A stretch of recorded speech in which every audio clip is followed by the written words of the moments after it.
오늘 말씀의 제목은 교회에 다가온 심판과 다가올 천국, 에스겔 22번째 시간입니다. 22번째 시간, 파라오의 팔이 부러진다 입니다. 자, 에스겔 30장인데요. 오늘 30장, 31장까지 가보고 싶었지만 내용을 해보니까 30장만 설명해도 1시간 쭉 갈 것 같아요. 자, 여호와의 말씀이 내게 임하여 이르시되, 자, 그 신탁을 주실 때 전형적인 도입 문구죠. 인자야, 자, 하나님께서 부르십니다. 에스겔을. 인자야, 너는 예언하여 이르라, 예언하여 이르라, 명령을 하세요. 주 여호와께서 이와 같이 말씀하실 때 너희는 통곡하여 이르기를 슬프다 이날이여 하라. 자, 하나님의 명령인데 너희는 통곡해라. 그리고 뭐라고 하냐면은 슬프다 이날이여, 슬프다 이날이여. 이날이 나왔어요. 자, 통곡해라. 그날이 온다. 자, 이게 종말 예언에서는 자주 나오죠. 이런 날이라는 표현. 그날이 가깝다, 그날이 가깝다. 여호와의 날이 가깝다. 여호와의 날이 가까워 온다라고 합니다. 그날이 구름의 날이며 여러 나라들의 때이리로다. 자, 두 가지의 측면이죠. 여러 나라들의 날, 그 다음에 여호와의 날입니다. 자, 그날이 온다, 그날이 온다, 여호와의 날이 온다. 이제 이방인들의 날이 온다. 이방인의 나라의 날이 온다. 자, 이방인의 나라의 날이 온다. 여기서 우리가 두 가지의 뜻을 알 수 있는데, 첫 번째는, 자, 이방인의 날이라고 했을 때요, 이게 이제 이방인을 위한 구원의 날, 이런 뜻이 될 수 있겠고요. 다른 말로 하면은, 이제 반대로는요, 이방인의 심판의 날입니다. 한국인에게는 이제 친숙한 이런 용어가 있죠. 네 제삿날이 왔다. 그러면 이제 굉장히 안 좋은 뜻이죠. 제삿날이 왔다는 건.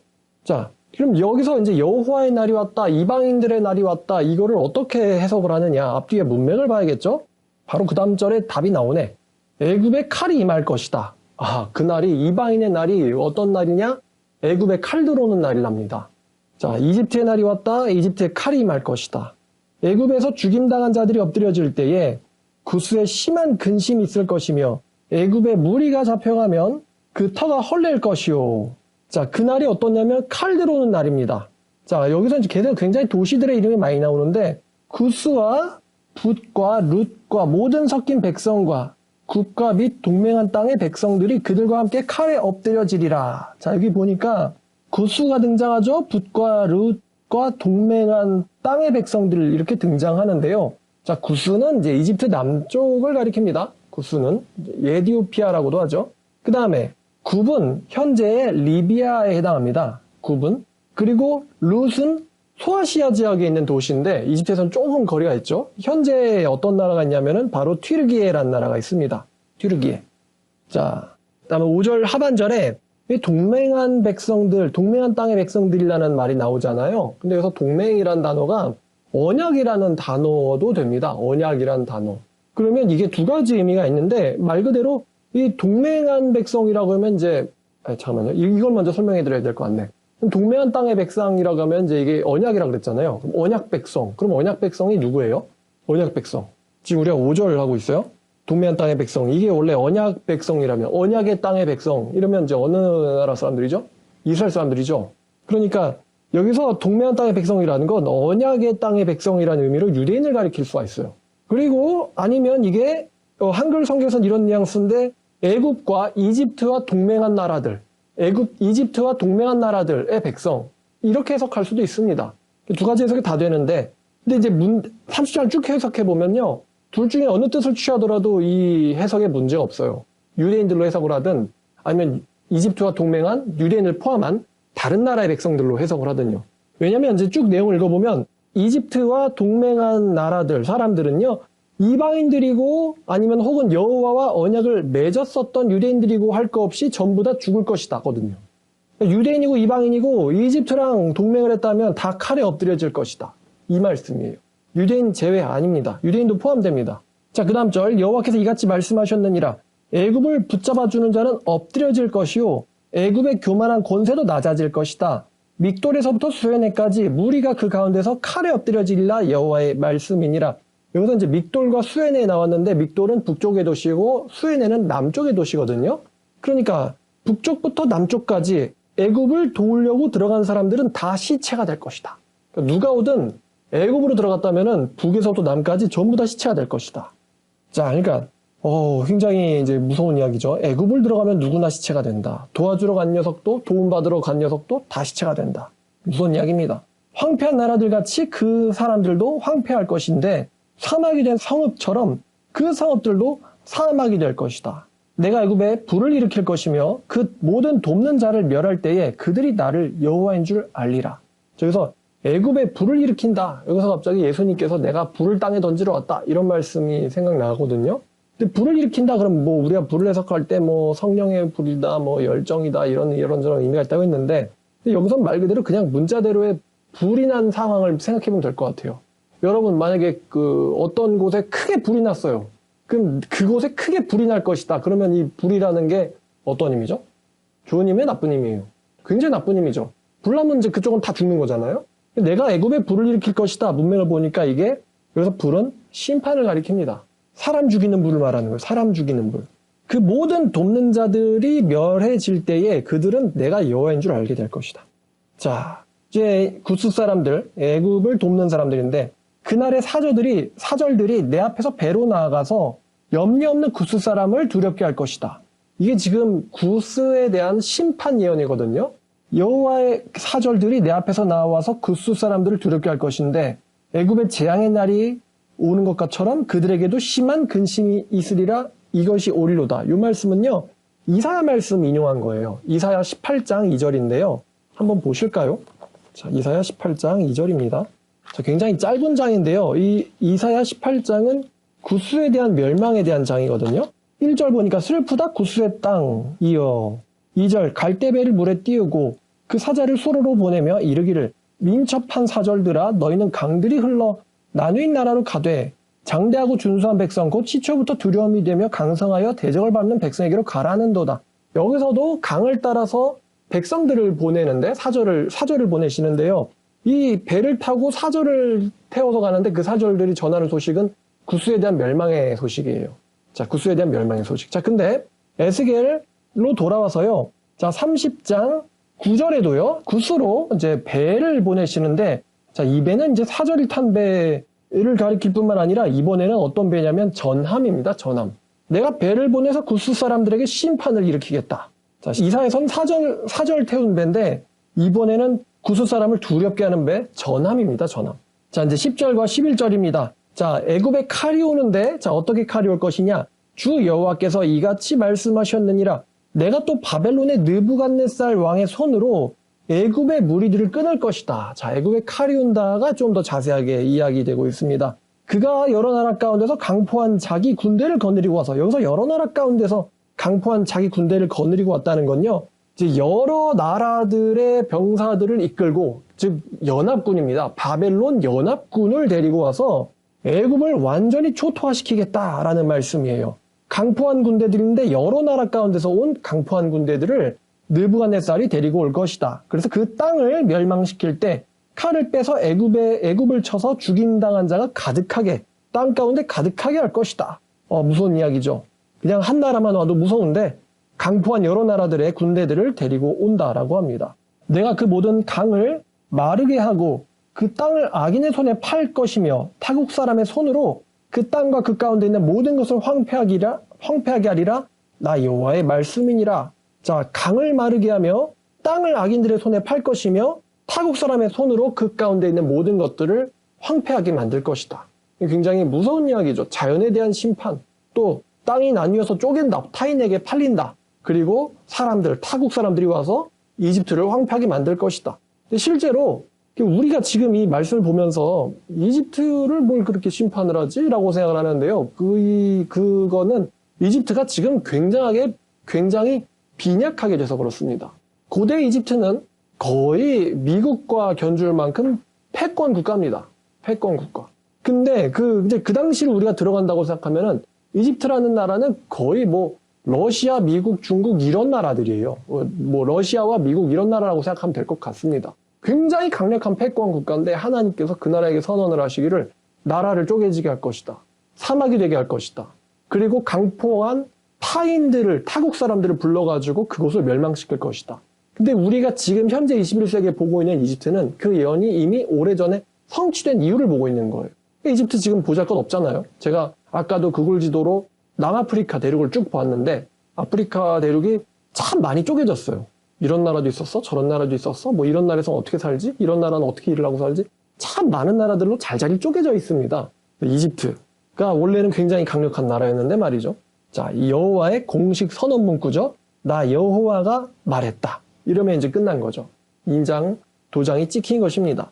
자, 그다음 13절부터는 굉장히 재밌는 표현들이 많이 나오는데 오늘 설교 혹은 뭐 부제를 굳이 이야기한다면 신들의 전쟁 이런 그 제목을 가져도 좋을 것 같아요. 여러분 신들의 전쟁 하면은 뭐가 떠오르냐면은 사실 출애굽 사건 떠오르거든요. 출애굽 때가 여호와 대 애굽 신들의 전쟁이었어요.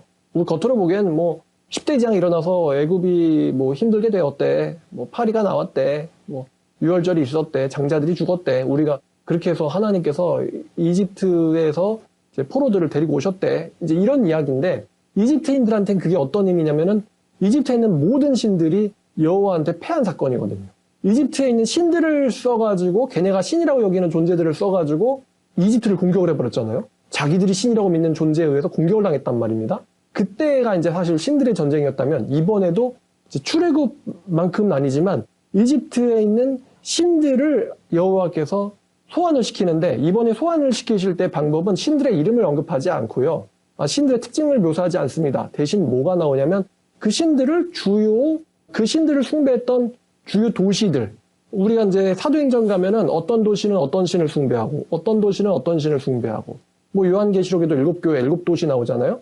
이 도시는 어떤 신을 숭배하고 이 도시는 어떤 신을 숭배하고 이런 말씀 있지 않습니까?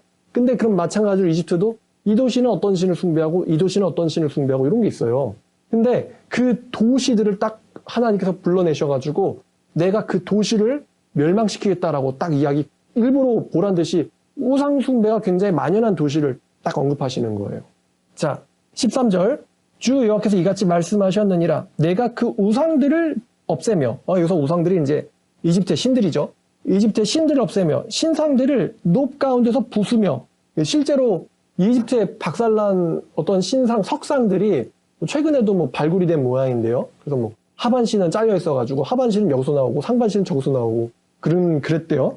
신상들을 높 가운데서 부수며 애굽 땅에서 왕이 다시 나지 못하게 하고 그 땅에 두려움이 있게 하리라. 자, 여기서 첫 번째로 언급된 도시가 높입니다.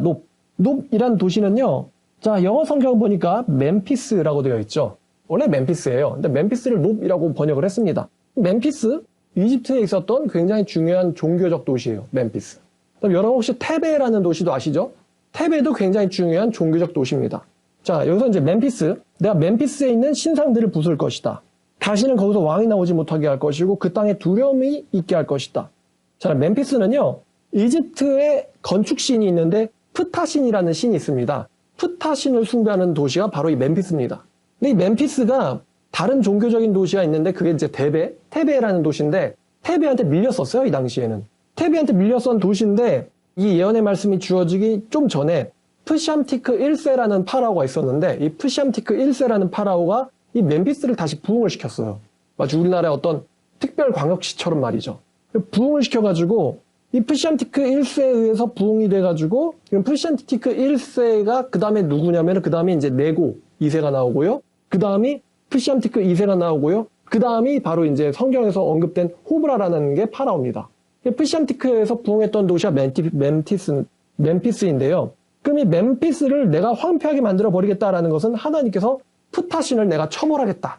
프타신을 죽이겠다. 이집트 건축의 신을 죽이겠다라고 하시는 것과 동일한 의미입니다. 그 멤피스가 황폐하게 됨으로써 너희들은 두려워하게 될 것이다. 자, 이 멤피스에 또 상당히 많은 유대인 이민자들이 있었습니다. 이 유대인 이민자들이 멤피스에 꽤 많이 거주하고 있었어요. 오늘날 우리들은 거기까지 생각을 잘 안 하긴 했지만 그 당시 이집트가 굉장히 거대한 나라였다는 거 생각하면 그 당시 사람들도 막 바로 옆 나라잖아요. 이집트가. 이민 가가지고 거대한 도시에 유대인들이 정착해서 살고 있고 그랬어요. 자, 그 다음에 내가 바드로스를 황폐하게 하며 소안에 불을 지르며 노나라를 심판하며 여기서 이제 바드로스와 소안은요. 지금의 이집트에 있던 두 도시예요. 옛날엔 이집트를 상 이집트, 하 이집트로 나누었는데 상 이집트에 있는 두 도시가 바드로스와 소안입니다. 자, 그 다음에 지금 14절 마지막에 노나라가 나왔잖아요. 자, 노나라 영어 보니까 테베 나오죠? 영어 성경에 테베라고 되어 있죠? 노나라가. 자, 노나라를 심판하며 테베를 심판하며 내가 분노를 애굽의 견고한 성읍 신에 쏟고 또 노나라의 무리를 끊을 것이다. 여기 신과 노나라 나오는데 일단 노나라가 먼저 나왔으니까 자, 테베는 이집트의 유명한 신이 아문 신이 있습니다. 아문. 이 아문 신 숭배의 중심지가 바로 테베입니다. 아문 신은요, 태양신 라와 동일하게 여겨지는 신입니다. 아문 신. 내가 아문 신을 심판을 하겠다.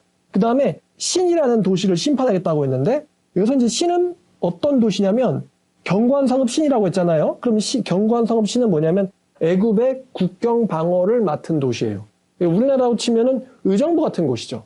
견고한 국경 도시를 요새 도시를 내가 심판할 것이다. 그래서 테베는 어떻게 될 것이냐면은 찢겨질 것이고 멤피스는 싸움이 있을 것이다. 자, 내가 노나라를 찢겨 나누며 놋나라가 날로 대적이 있을 것이다. 그러니까 테베는 찢겨질 것이고 멤피스는 맨날 싸움이 있을 것이다.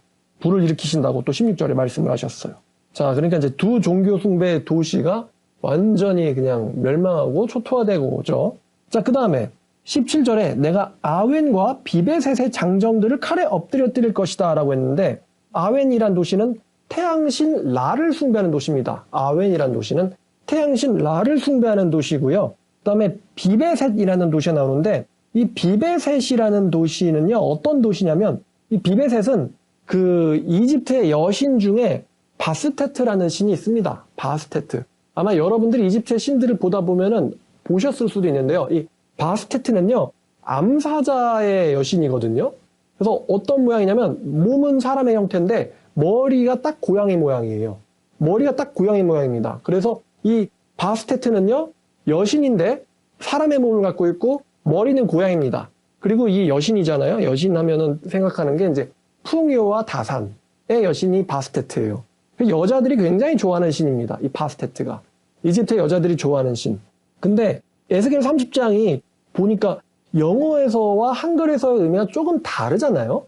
도시의 이름도 다르고. 근데 요런 건 정말 번역을 좀 다시 해야 되지 않을까 싶은데요. 여기 보면 왜냐면 뜻이 달라져요. 17절에 장정들은 칼에 엎드려질 것이요 성읍 주민들은 포로가 될 것이다 라고 나와 있잖아요. 여기서 성읍 주민에 해당하는 단어가 어떤 뜻이냐면 이제 영어로는 they에 해당하는데 그들이죠. 그들에 해당하는데 어떤 그들이냐면 이건 여자 그들이에요. 우리나라 말로 정확하게 번역하면은 장정들은 칼에 죽고 여자들은 포로가 될 거다. 그래서 여자들 이제 그녀들입니다. 비베셋의 그녀들은 포로가 될 것이고 그들은 칼에 엎드려질 것이다. 자, 여기서 이제 여자들을 언급을 하는데 이 바스테트라는 여신, 자, 비스테트라고 그랬나요? 여태까지? 바스테트입니다. 이 바스테트라는 여신을 숭배하는데 이 바스테트라는 여신을 여자들이 숭배하는 축제가 있었다고 해요. 여자들의 축제. 고양이 여신을 숭배하는 바스테트를 숭배하는 축제가 있었어요. 근데 이 여자들의 축제가 있는데 하나님께서 그 도시에 남자들은 죽일 거고 여자들은 포로가 되게 만든다 라고 지금 선언을 하신 거예요. 자, 비바셋의 여자들은 포로가 된다. 남자는 칼에 죽고. 이게 바로 고대의 전쟁이죠. 남자는 칼에 죽일 것이요 여자들은 노예가 되게 할 것이다. 하나님이 이 비바셋에다 대고 선언을 하셨어요. 자, 그 다음에 내가 애굽의 멍에를 꺾으며 그 교만한 권세를 그 가운데서 그치게 할 그날에 드합느세스에서는 날이 어둡게 될 것이고, 자, 드합느에스는 날이 어둡게 될 것이고, 드합느에스는 또 요새 도시입니다. 요새요, 요새. 요새는 날이 어둡게 되고요. 성읍은 구름에 덮일 것이고, 그 딸들은 또 포로가 될 것이다. 도시에 어둠이 가득하고 구름이 차게 된다.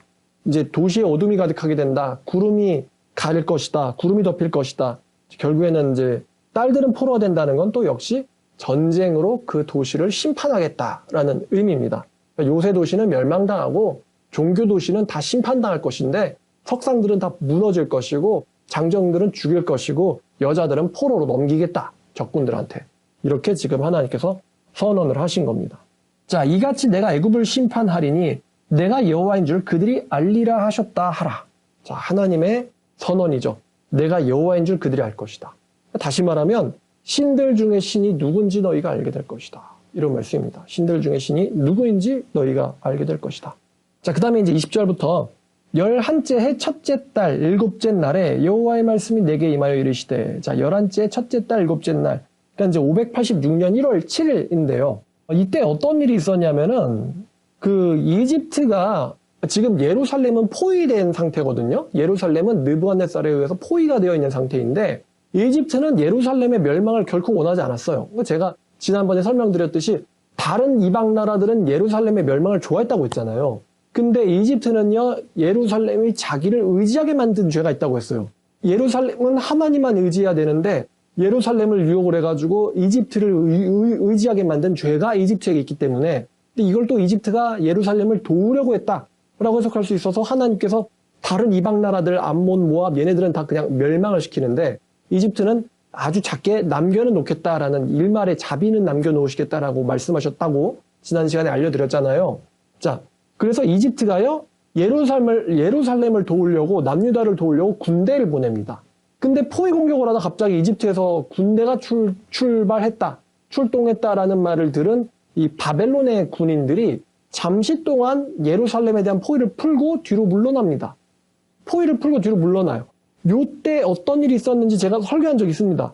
예레미야 18강에서 33장 4장인데 자, 제가 예레미야 18강을 설교를 한 적이 있어요. 거기서 자, 예레미야 34장입니다. 예레미야 34장 6절.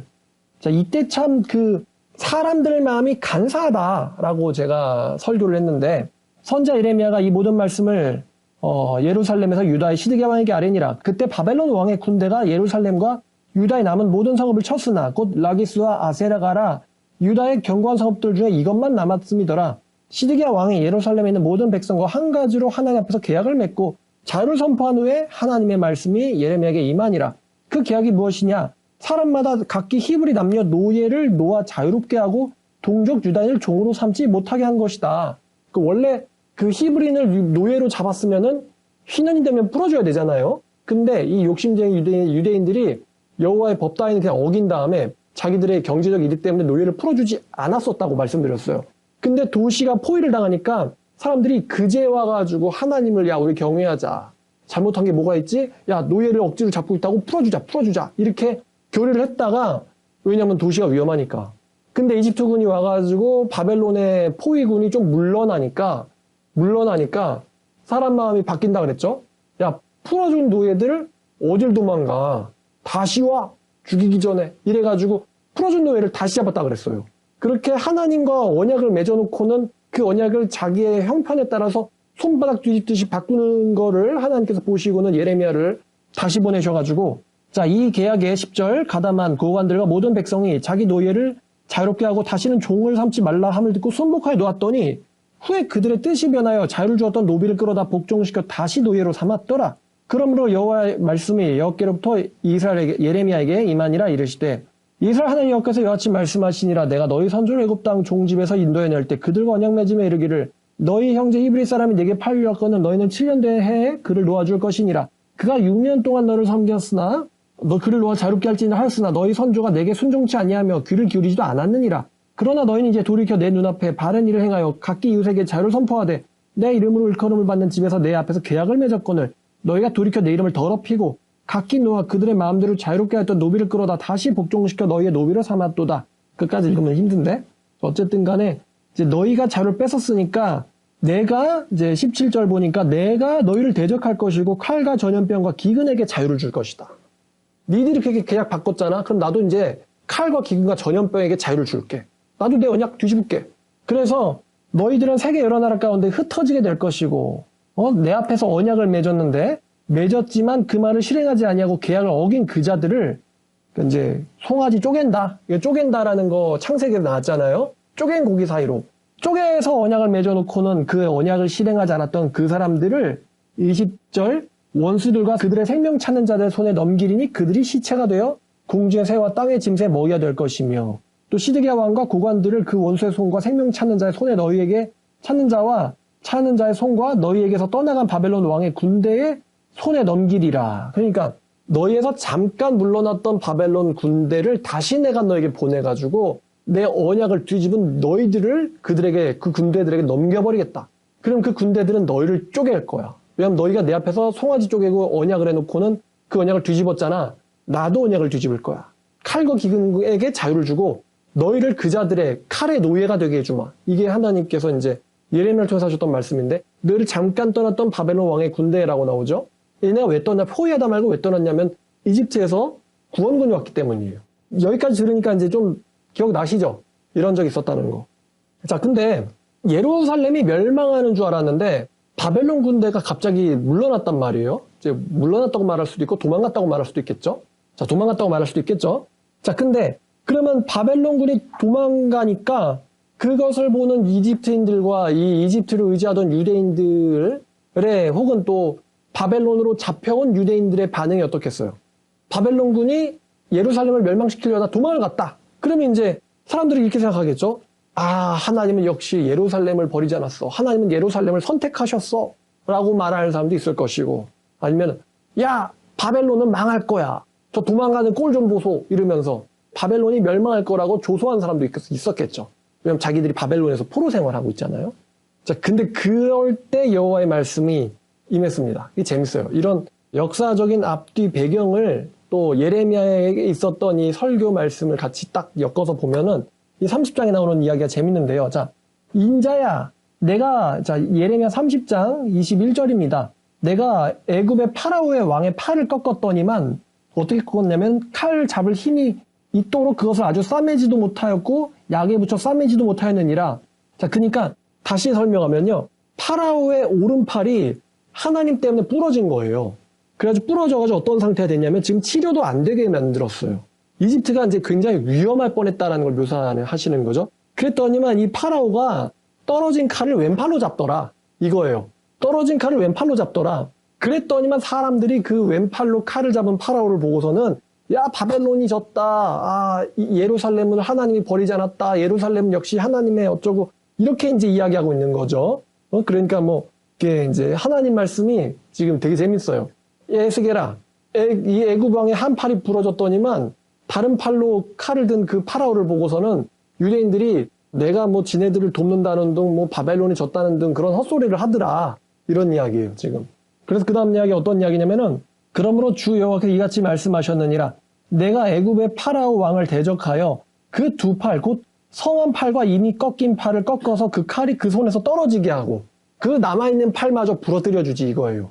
양팔이 부러진 거죠. 파라오는 양팔을 꺾어서 부러뜨리고 그러니까 칼을 잡을 수 있겠어요? 양팔이 부러졌는데 못 잡죠. 떨어지게 하고 그 다음에는 애굽 사람을 문나라 가운데서 흩으며 뭇백성 가운데서 해칠지라. 그러니까 그 파라오가 왼팔로 칼 잡았다고 좋아하던 이집트인들은 다 도망가게 될 것이다. 모든 나라들로 다 흩어지게 될 것이다. 왜냐? 그 다음 절 보니까 내가 바벨론 왕의 팔을 견고하게 만들 것이고 하나님이 바벨론 왕의 칼을 견고하게 만드시고 내가 그 칼을 바벨론 왕의 손에 넘겨주려니와 내가 바로의 팔을 꺾으리니 그가 바벨론 왕에서 고통하기를 죽게 상한 자의 고통하듯 하리라. 죽어가는 고통을 당하는 사람처럼 고통받다 죽을 것이다. 그러니까 하나님 말씀이 야, 한 팔은 남아있다고 좋아하는 모양이더라. 그러니까 내가 팔 둘 다 분지른 다음에 그 떨어진 칼을 내가 바벨론 왕의 손에 쥐어줄 거야. 그럼 여러분 한번 생각해 보세요. 어떤 사람이 막 저항을 하는데 양팔이 다 부러졌어요. 그리고 그 사람이 떨어뜨린 무기를 웬 건장한 팔을 갖고 있는 사람이 딱 무기를 들고 팔을 들었습니다. 그럼 그 다음에 일어날 광경은 뭐죠? 칼을 든 건장한 사람과 양팔 부러진 사람 사이에 뭐 싸움이 성립이 되겠습니까? 당연히 안 되죠. 하나님께서 바벨론 왕의 팔은 굳건하게 강건하게 만들 것이고 그 칼을 바벨론 왕에게 주시겠대요. 자, 그럼 결국 어떻게 됐느냐? 파라오가 누구냐면 이 당시에 호브라, 아시죠? 호브라, 아프리스가 결국에는 자기네 나라 내전 때문에 왕자에서 끌어내려진 다음에 이집트인들한테 고통스럽게 죽임당합니다. 이거 말씀드렸죠? 마치 이라크의 카다피처럼 자기 나라 사람들한테 고통스럽게 죽게 됩니다. 자, 이게 팔 부러진 파라오의 최후예요. 25절, 내가 바벨론 왕의 팔은 들어줄 것이고 파라오의 팔을 내려뜨릴 것이다. 내가 내 칼을 바벨론 왕의 손에 넘길 것이고 그를 들어서 애굽 땅을 치게 할 것이니 내가 여호와인 줄 그들이 알게 될 것이다.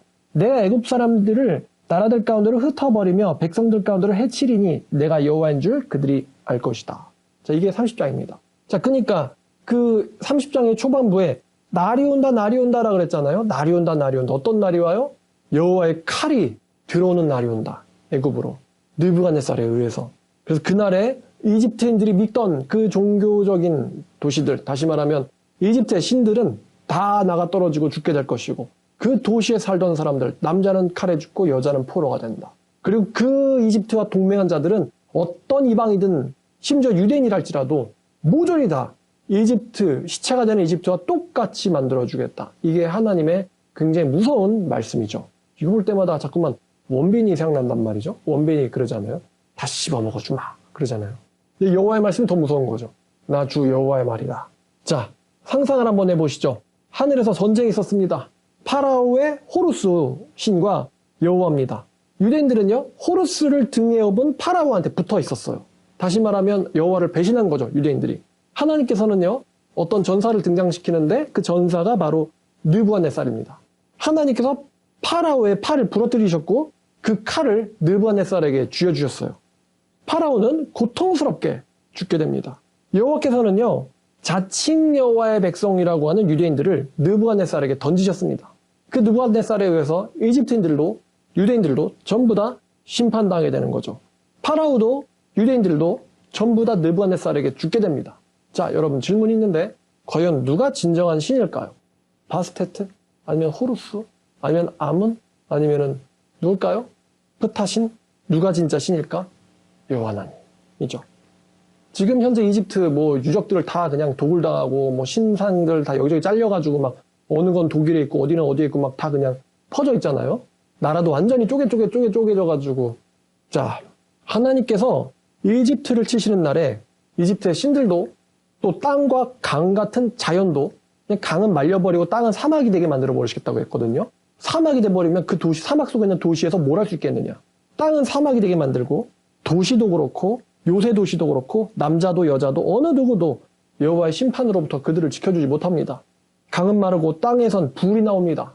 하늘에는 구름이 덮이고 신들과 것들을 숭배하는 자들은 칼에 넘겨지고 잡혀갈 것입니다. 심지어 여호와의 언약 백성이라 할지라도 이집트를 신뢰하고 있다면 하나님께서는 그 유대인들조차도 그 이방인들과 똑같이 취급하실 겁니다. 그들은 시체가 될 것입니다. 자, 오늘 설교 여기까지입니다. 이게 지금 이 당시의 국제 정세에 대한 설교죠. 한때 강대국이라고 불렸던 이집트와 또 그 이집트가 여호와에게 넘겨지게 되는 광경에 대해서 하나님께서 선언을 하신 거예요. 도대체 이게 우리랑 무슨 설교가 있을까? 에스겔 30장이. 지금 우리 현대인들은 돈 벌고 또 돈을 어떻게 쓸까? 어떻게 해야지 이렇게 남들에게 눈에 튀게 돈을 쓸 것이냐. 그죠? 눈에 튀게 돈을 쓴다. SNS에 어떻게 내가 돈을 썼는지를 막 자랑을 하고 싶어 하죠. 한국인들은 다 여기에 정신이 없는데 지금 국제 정세가 어떤가요? 그 당시에 국제 정세는 어땠나요? 지금 우크라이나와 러시아처럼 온 나라들이 지금 이 세상에 온 나라들이 지금 이렇게 미국에 붙어야 되나? 아니면 러시아에게 항복을 해야 되나? 동유럽은 또 미국한테 붙어야 되나? 어떻게 해야 되지? 나토는 또 미국을 의지해야 되나? 어떻게 해야 되지? 우리나라도 지금 그렇죠. 중국한테 붙어야 되나? 미국에 붙어야 되나? 최근에 이재명 대표가 그랬잖아요. 중국한테도 씨에씨에, 대만한테도 씨에씨에, 미국인들한테 땡큐 이러면 된다고. 근데 그때도 비슷했던 것 같아요. 유대인들이 이집트에 붙어야 되나? 어디에 붙어야 되나? 바벨론한테 붙어야 되나? 유대인들이 보기에는 그때 이집트가 더 세 보였던 모양입니다. 전통적 강대국이었기 때문에. 지금 정세가 마치 에스겔에 나있던 그 국제 정세랑 비슷합니다. 누가 진짜 진정한 신일 것인가? 돈일까요? 아니면 태양신일까요? 아니면 지금 일본 사람들이 믿고 있듯이 일본 신토, 신사의 신일까요? 야오로즈 카미. 아니면 중국의 시진핑일까요? 아니면 북한의 김정은일까요? 좌파에 붙어야 될까요? 우파에 붙어야 될까요? 아니면 미국한테 붙어야 될까요? 중국한테 붙어야 될까요? 지금 우리의 정세가 그렇죠. 이러한 복잡한 어려운 문제 속에서 우리는 어떻게 결정을 해야 될까요? 우리가 교회만 다니면 될까요? 누구를 의지해야 될까요? 이 에스겔 30장에서는 자, 아까 읽었던 거 30장 5절이었죠. 동매한 땅의 백성들이 그들과 함께 칼에 엎드려질 것이다. 심지어 언약 백성이라 할지라도 하나님께서는요, 자신을 의지하는 자들과 의지하지 않는 자칭 여호와의 백성이라 하지만 사실은 그렇지 않은 배신자들을 심판하실 것입니다. 하나님. 교회를 다녀도 하나님을 배신한 자들한테는 하나님께서는 이방의 우상 숭배자들과 똑같은 취급을 내리실 것입니다. 오늘 말씀을 뭔가 이렇게 현대적으로 바꾸면 이렇게 될 것 같네요. 하나님께서는 아사쿠사에 있는 장정들을 멸망시키실 것이다. 경주에 불국사가 있죠? 하나님께서는 경주에 불을 던지실 것이다. 또 야스쿠니에 내가 불을 던질 것이다. 그러면 이제 굳이 신들의 이름을 가져오지 않아도 그 당시 문화 속에 사는 사람들은 다 아는 거예요. 알아듣는 거예요. 그리고 누가 진짜 신인지 이거를 이제 좀 더 돌려 말하면 내가 여호와인 줄 그들이 알리라. 근데 그럼 이 사람들이 이 당시 이 사람들이 알게 된 게 무슨 의미가 있을까요? 시체가 되기 전에 내 신은 잘못된 신이었어. 가짜 신이었어. 지금 이 순간에 프타는 뭐 호루스는 태양신은 뭐 아무는 뭐 하고 있는 거야. 죽기 직전에 잘못됐다는 걸 아는 게 무슨 의미가 있을까요? 그죠? 그럼 우리가 멸망당하기 전에 죽기 직전에 여호와 그때 제대로 믿어볼 걸. 무슨 의미가 있을까요, 이게? 살아있을 때, 성경을 읽을 수 있을 때, 또 성경을 통해서 누구를 신뢰했던 자들이 진정 살아남게 되고 누구를 신뢰했던 사람들이 어떤 이방신들을 신뢰했던 사람들이 그들의 말로는 어떠했는지 이것을 성경을 통해서 미리 알 수 있는 기회를 가진 우리들에게 이 말씀은 분명히 중요한 의미를 갖게 되겠죠. 매번 말씀드립니다만 지금 세계가 뭐 코인을 해야 된다, 뭐 투자를 해야 된다, 뭐 재건축이 어쩌고, 뭐 돈이 어쩌고 다들 그러고 살아요. 근데 분명한 건 어떤 무서운 날은 오고 있다. 슬프다 통곡해라 그날이 온다. 바로 너희들의 재산날이 온다. 에스겔 30장에 그렇게 시작했잖아요. 여호와를 신뢰하는 사람들은 반드시 심판에서부터 살아남는다는 거. 근데 참 재밌어요. 한 가지 사건을 가지고 예레미야는 예루살렘에서 이렇게 말을 하고 에스겔은 바벨론에서 이렇게 말을 합니다. 근데 그 두 말이 똑같은 사건을 다른 두 곳에서 말씀을 주시는데 이 두 말씀이 충돌하지 않고 그 당시 사람들한테는 이렇게 이해가 되고 이 바벨론 사람들한테는 이렇게 이해가 되고 선지자들한테는 이렇게 이해가 되는 게 참 놀랍고 재밌어요. 자, 오늘 말씀. 그래서 파라오의 팔이 부러진다가 오늘 말씀의 제목입니다. 자, 여기까지 하고 기도하도록 하겠습니다. 하나님 아버지, 감사합니다. 그 당시에 복잡한 국제 정세 속에서 사람이냐 대국이냐 어떤 나라를 의지할 것인가 라는 이 어려운 질문에서 하나님께서 말씀하십니다. 내가 그들을 던질 것이고 그때 그들이 내가 여호와인 줄 알게 될 것이다. 그리고 지금 2500년이 지난 지금 우리들이 똑같은 비슷한 상황에 놓여 있습니다. 어느 나라를 의지할 것이냐, 어떤 물질을 의지할 것이냐, 모두가 다 자기 우상을 찾고 있는 시대, 하나님께서 살아계시며 말씀하고 말씀하십니다. 나 주 여호와가 말한다. 이 말씀을 듣는 우리들의 마음이 하나님께로 확정되기를 원합니다. 저희의 마음을 붙잡아 주시고 저희의 삶 가운데 역사하시며 저희를 지배하여 주시옵소서. 예수님의 이름으로 기도드렸습니다. 아멘.